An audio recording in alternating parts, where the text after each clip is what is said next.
After about age 20, we may have all the insulin-producing beta cells we're ever going to have in our pancreas, and so if we lose them, we may lose them for good. Autopsy studies show that by the time type 2 diabetes is diagnosed, we may have already killed off half of our beta cells. You can do it right in a petri dish. Expose human beta cells to fat, they suck it up, and then start dying off. A chronic increase in blood fat levels is harmful, as shown by the important effects in pancreatic beta cell lipotoxicity. Fat breakdown products can interfere with the function of these cells and ultimately lead to their death. And not just any fat, saturated fat. The predominant fat in olives, nuts, and avocados gives you a tiny bump in death protein 5, but saturated fat really ramps up this contributor to beta cell death. Saturated fats are harmful to beta cells, harmful to the insulin-producing cells in our pancreas, cholesterol too. The uptake of bad cholesterol, LDL, can cause beta cell death as a result of free radical formation. So, diets rich in saturated fats not only cause obesity and insulin resistance, but the increased levels of circulating free fats in the blood, called NEFAs, non-esterified fatty acids, causes beta cell death, and may thus contribute to progressive beta cell loss in type 2 diabetes. And this isn't just based on test tube studies. If you infuse fat into people's bloodstream, you can directly impair pancreatic beta cell function, and the same when we ingest it. Type 2 diabetes is characterized by defects in both insulin secretion and insulin action, and saturated fat appears to impair both.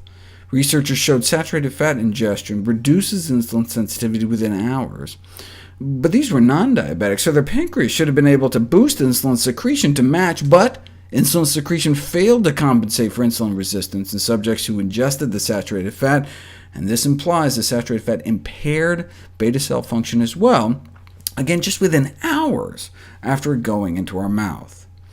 So, increased consumption of saturated fats has a powerful short and long-term effect on insulin action, contributing to the dysfunction and death of pancreatic beta cells in diabetes.